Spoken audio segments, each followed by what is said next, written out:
The daruma is an important part of New Year celebrations in Japan, and it embodies the Japanese proverb which says, "Fall down 7 times, get up 8."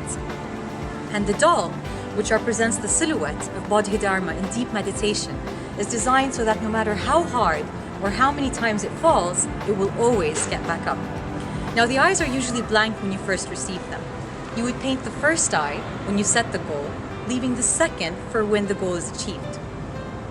So the daruma doll will always remind you to move forward, keep both eyes open, and realize your goal. My country of choice is India. I chose India because recently I found out about a small island that's geographically part of India, yet nobody can get within 3 miles of this island. It's called North Sentinel. And the people living there are so aggressive, they won't let anyone come near them. Even when the tsunami happened in 2004, they wouldn't get any help, and they even shot on the helicopters that were trying to help them. In a time where we're trying to connect more, imagine that there are people in this world that consider us as aliens. So here we are, connecting with each other, building a more diverse, connected world. The country that I've chosen is Cuba. I went to Cuba in 2012 and it is a beautiful country with a very interesting history.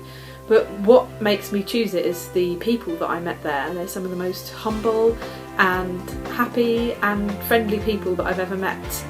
And although possibly that they don't have as much as certainly I'm lucky enough to have in the UK, they're just very, very grateful for what they do have. Cuba's got one of the best education systems and the best healthcare systems in the world. And I remember talking to one gentleman who told me that he was really grateful that he could send his children to school and know that they were there and they were safe and were getting a good education. And actually, Cuban doctors, there's more than 50,000 who've out and helping around the world in more than 60 different countries, and Cuban doctors are actually some of the leading people fighting against Ebola in the recent crisis. The country that I want to share one interesting fact about is one of the countries that I really admire. This is South Korea. In South Korea, you're born at age 1. When you're born there, you are immediately considered to be 1 year old. This means that whenever your actual age is, you are 1 year older in Korea. So be prepared when you go to Korea to be asked, how old are you? Often this is one of the first few questions you're asked when you meet a new person. Age and elder are treated with a huge respect in Korea. You think this weird? It's even more.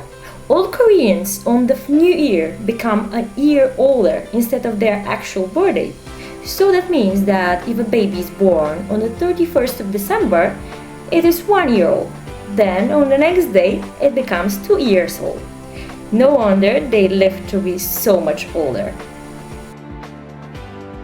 My country of choice is Cyprus, that it is rich in architectural treasures, such as palaces and tombs. There is an entire town which was named UNESCO's World Heritage Site, and this town is called Paphos. And for all you wine lovers out there, it actually has the oldest named label, the Commanderia, which is a sweet dessert wine with a herby taste. But for me, I hold it close to my heart because it is home to one of my closest friends, a sister that I have met within this organization. I'm going to talk about Bolivia. Although I've never been there myself, I got to know a girl from that country, and her name is Ale, and she inspired me in the way she spoke to people. And she was a very gentle girl and yet firm in her approach, and that is something I'd really like to have. So here are 3 interesting facts about Bolivia. 1, well, they have the largest butterfly sanctuary in the world, and 2, they can speak 30 languages. In fact, they have 30 official languages, and they have over 36 different cultural ethnicities. And 3, their capital city, La Paz, stands at 12,000 feet above sea water level, and that makes it the highest capital city in the world. My country of choice is Brazil, primarily for one reason, sport. which brings everyone together, no matter how rich, poor they are. If you get into Brazil, you see the favelas of Rio de Janeiro, the high-rise buildings of Sao Paulo. But one thing that brings them together, all of them, is sport, soccer. And I ask myself, why is it we can't come together? No matter where we come from, no matter how rich we are, no matter what religion we belong to be together as one, the same way that sport brings Brazilians together. The country I'm going to talk about is, of course, the United States of America. The United States of America is known the world over for its generosity. Over the last 200 years, it has welcomed millions of people from every nation in the world to its shores to work and seek new opportunity. Indeed, that great beacon of hope, the Statue of Liberty on the shores of New York City, was something that people strived to see in their sights, as they knew it symbolized a land of opportunity. The spirit of generosity runs deep in the nation. The original Americans, the Native American tribe, provided huge support to the Irish people during the potato famine of the 1840s. They sent over ships of corn and money to help the starving people of the Irish nation. Hi, this is Diana from Romania, and for this challenge my country of choice was Jordan. The reason I chose Jordan is because I have found out it is one of the most hospitable countries in the region and the most peaceful one. So I was wondering how come such a small country can successfully do that. What I have found out is that it's a country with more than 10,000 years of history, and it has been both a part of the Roman and Ottoman Empire throughout it. One of the things that most impressed me about Jordan, besides the absolutely incredible monuments that it has, is that there you can find the first human statues in the world.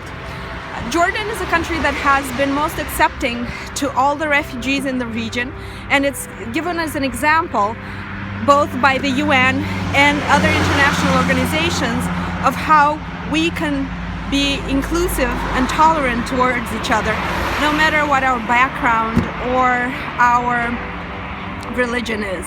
So I'm doing this video out of respect for a country that I have just found out about. I've never been to, but I'm really hoping to get there one day. And this is a shout out to all people of Jordan as a big thank you for your contribution, your great contribution to humanity and to our civilization as it is today. So thank you, and keep the word going. Start knowing more about each other, because that is how we will all be further enriched. So thank you.